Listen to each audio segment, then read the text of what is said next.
Ever heard of a place where your own shadow might just decide it's done with you? In the heart of Osaka's vibrant Shinsekai district, nestled among the bright lights and bustling crowds, there's a narrow, unassuming alley that locals whisper about but never enter after sundown. They call it Kage Yokocho, the Alley of Lost Shadows.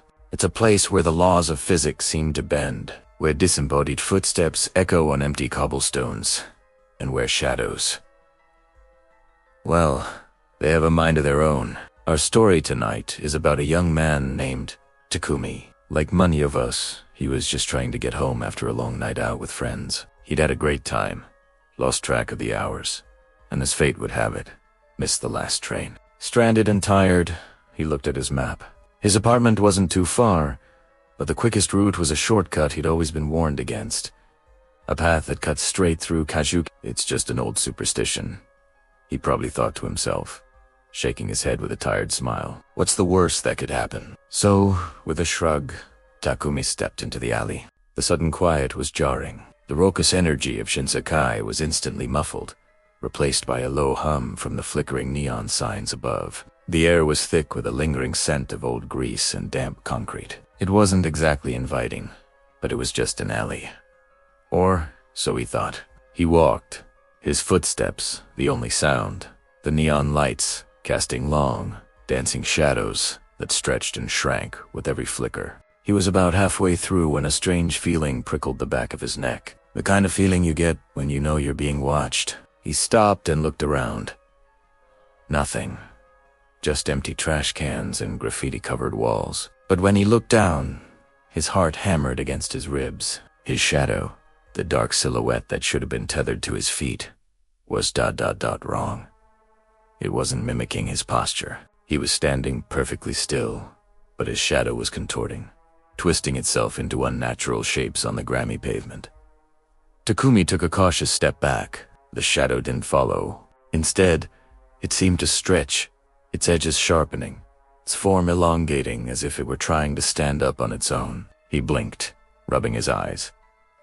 Maybe it was the flickering lights playing tricks on him. Maybe he'd had one too many drinks. He tried to rationalize it, to find a logical explanation. But no matter how he angled himself, his shadow remained defiantly independent. It began to inch towards him, not gliding smoothly like a normal shadow, but crawling, like a creature of pure darkness pulling itself across the ground. He was frozen in place, a cold dread seeping into his bones. His mind raced, trying to process the impossible sight before him. And then, a whisper, cold as the grave, slithered right past his ear. It was faint, like the rustling of dry leaves, but the words were terrifyingly clear.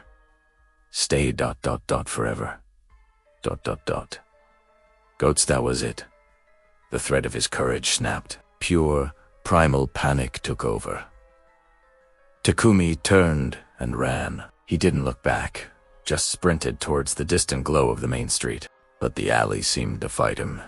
The narrow passage felt like it was stretching, elongating into an impossible, endless tunnel. Every corner he turned, every desperate glance he dared to cast over his shoulder, revealed the same horrifying sight. His shadow was gaining on him. It was no longer a flat silhouette. It was rising from the ground, becoming three-dimensional. It wasted its limbs, impossibly long, and its fingers were like jagged talons reaching, grasping for him. He could feel its cold presence right behind him, a chilling aura that promised nothing but oblivion. He stumbled, his foot catching on an uneven stone, and crashed hard onto the pavement. He scrambled to turn over, his heart screaming in his chest. His shadow was lunging, a wave of liquid darkness pouring towards him, its formless mouth open wide, ready to swallow him whole. He squeezed his eyes shut, bracing for the end. But the end didn't come. Instead, he felt a sudden rush of warm air, heard the distant sounds of traffic and laughter. He opened his eyes. It had made Italiano. He had tumbled out of the alley and onto the bustling main street. The familiar chaos of Shinsekai surrounded him. People walked by, lost in their own worlds, oblivious to the terror he had just escaped. Relief, so potent it made him dizzy, washed over him. He was safe. He pushed himself up, his body trembling, and took one last, fearful look back toward the alley's entrance. And that's when he saw it. Standing just at the edge of the darkness, perfectly framed by the mouth of the alley, was his shadow. It wasn't on the ground. It was standing upright, a solid black figure, completely detached from him. It didn't move. It didn't flicker. It just stood there, watching him with an unnerving stillness.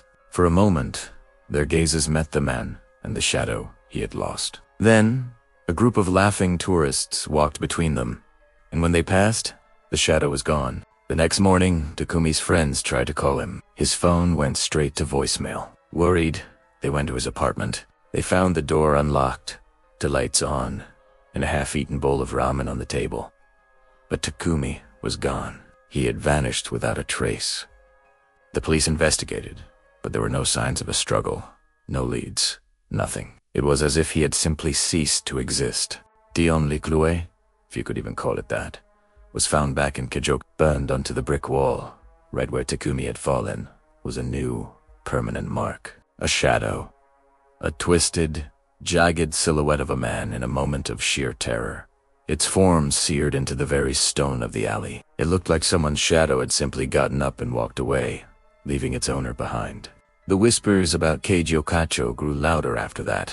They say the alley is a gateway, a place that hungers for life. They say it takes anyone foolish enough to walk its path alone after the witching hour. And sometimes, if you're particularly unlucky, it isn't you the alley wants.